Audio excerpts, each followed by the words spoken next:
नमस्कार दोस्तों, कैसे हैं आप लोग। आई होप कि आप लोग अच्छे होंगे। तो आज हम आप लोग के लिए एक चैप्टर लेकर आए हैं, देशों के बीच अंतर्राष्ट्रीय सीमा। उससे पहले आप लोग यह जान लीजिए, यदि आप लोग को अपने सपने को पूरा करना है ना, तो अपने कलम को तलवार और अपनी शिक्षा को ढाल बना लीजिए।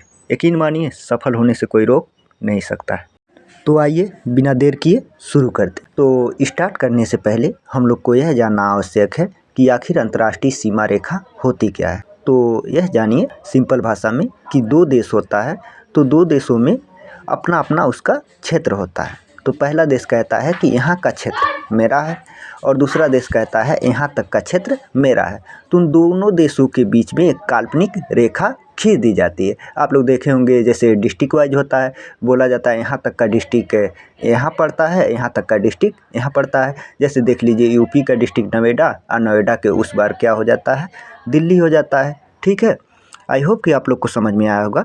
तो चलिए स्टार्ट करते हैं स्टेप बाय स्टेप। तो हमारा पहला रेखा जो है रेड क्लिफ रेखा। रेड का जो सिंबल होता है लाल, लाल आप लोग को पता ही है खतरे का सिग्नल होता है। और ये किनके बीच में है, भारत और पाकिस्तान के बीच में है।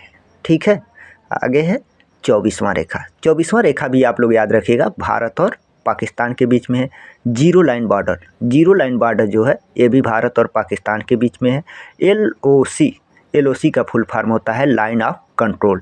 ये भी किसके बीच में है, भारत और पाकिस्तान के बीच में है। एक फैक्ट और भी आप लोग याद रखिएगा, भारत विभाजन के बाद 17 अगस्त 1947 को सर सिरिल हेनरी रेडक्लिफ द्वारा रेडक्लिफ रेखा का निर्धारित किया गया। ठीक है, आई होप कि आप लोग को कोई डाउट नहीं होगा। रेड क्लिफ जो होता है खतरे का निशानी है, पाकिस्तान हमारे लिए खतरा पैदा करता है। ठीक है, तो इसे याद रख लीजिएगा। और 24वां रेखा, ये समझिए कि हम BSF जो बॉर्डर पे रहती है, पाकिस्तान बॉर्डर पे, तो हमेशा 24 घंटा तैनात रहती है। तो 24वां रेखा जो है भारत और पाकिस्तान के बीच। जीरो लाइन बॉर्डर यानी कोई भी इशू न रहे, तो यहाँ पे क्या हो जाएगा, भारत और Pakistan. LOC line of control, अब कंट्रोल किसके लिए होगा, तो आप लोग को पता ही है, पाकिस्तान के लिए। ठीक है, तो आगे हम लोग बढ़ते हैं। नेक्स्ट है हमारा, इसके बाद हम लोग आ जाते हैं मैकमोहन रेखा।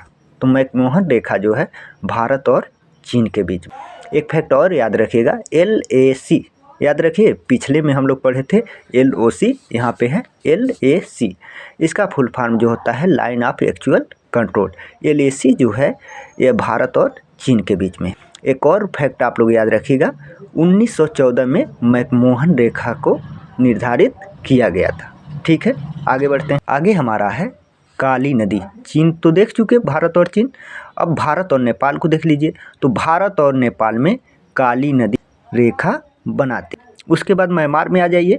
म्यांमार में अरफान योमा पर्वत जो कि हिमालय का भाग है, तो ये क्या करता है, भारत और म्यांमार में सीमा रेखा बनाता है। उसके बाद एक और आ जाइए जो कि बहुत बार एग्जाम में पूछा जा चुका है, पाक जल संधि। पाक जल संधि से आप लोग पाकिस्तान मत समझिएगा। पाक जल संधि जो है ये भारत और श्रीलंका के बीच में है। एक फैक्ट और याद रखिएगा, पाक जल संधि को पाक जल डमरू या आदम रेखा या राम सेतु के नाम से जानते हैं। ठीक है, आगे बढ़ते हैं। आगे हमारा है डुरंड रेखा। तो डुरंड रेखा जो है अफगानिस्तान और पाकिस्तान दोनों नाम सेम टू सेम मिलते हैं, ये जानिए अफगानिस्तान और पाकिस्तान। डुरंड रेखा इन दोनों देशों के बीच में है।